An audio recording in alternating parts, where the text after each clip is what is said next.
We stayed to record a private meeting, unlike any that had ever taken place in front of cameras. Leaders of their delegations, Afrikaners and ANC, kept talking. What some of us are saying in this discussion is take what may be what has been called a quantum leap.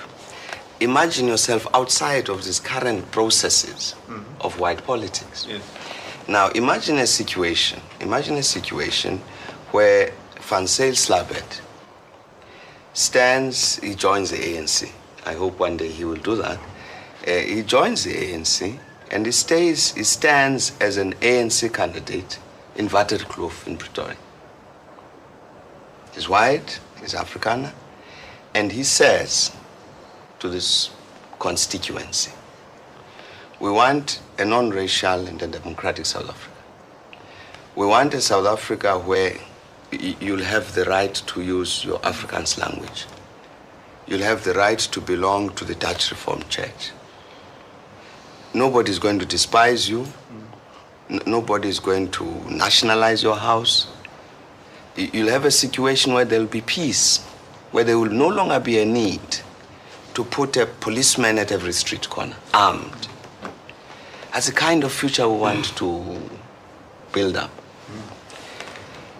And here I stand representing this organization which says those things, vote for me. I think he would stand a very, very strong chance of being elected.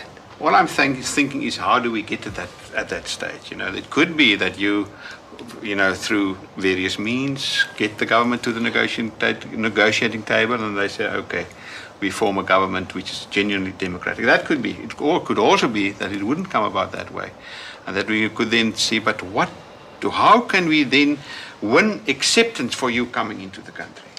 In confronting South Africa's future, they discovered again the need to confront their past. Just take the question of history teaching in syllabus. Wouldn't it be better, wouldn't it be easier for whites if whites could feel, okay, we've got these whites still in control of state schools, or you could be semi-private schools, and that they rather sort of preside over the transition where we change the history so that whites don't get quite a quick shock. They say, oh, hell, I never knew such a history existed. Maybe the best thing for our country, maybe the best thing is that the quantum leap that Thabo is speaking about needs to have our people catapulted into it. Herman, look, what has been wrong with South African history is not that all the heroes were white and all the villains are black. What was wrong with South African history is that it was falsified. I mean, the very notion that South African history commences with the landing of Jan van Riebeeck, I mean, that is a falsification. You see, now if you start from that premise, you are bound to end up with that sort of lie, you see, which is in the history books. I'll never forget the first time I went to the Kango Caves. They switched off the lights and they put on nice glowing lights and soft music there in Oudtshoorn. Yeah. And there was a voice that boomed through this huge cavern saying, the history of South Africa started with the arrival of the white man in 1600. It's the most ridiculous thing I've ever seen in my life, or heard in my life. But you see, that is what the average young Afrikaner is conditioned to.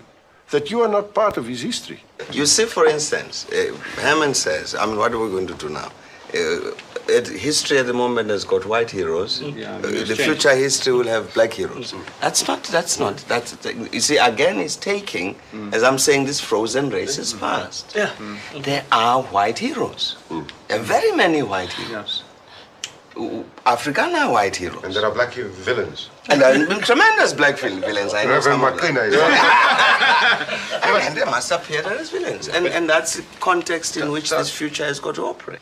Does the real resistance to change not lie in the civil service?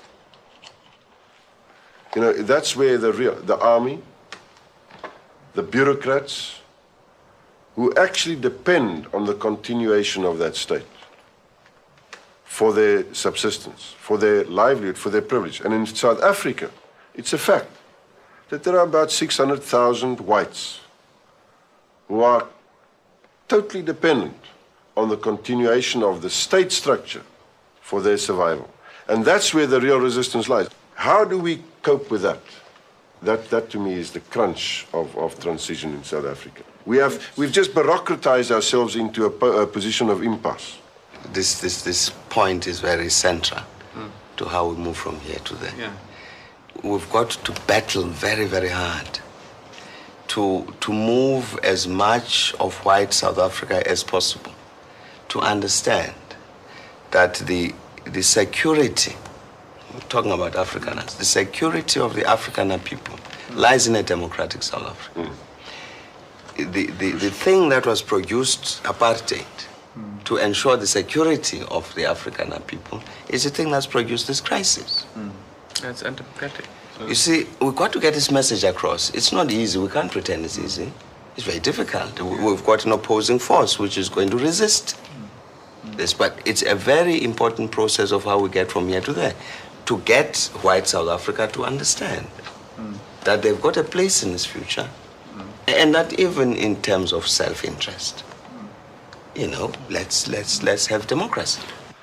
The one thing that should not happen is to consolidate those people, to strengthen them, to assist in the extension of patronage and the extension of co-option. And this is a new area for us. In fact, I think it's an area which somehow is different to the kind of struggles in Russia in 1917 or in China or in France. There are elements that we can take there and learn from. But we have a problem here that... I mean, we can learn something from the Russian Revolution.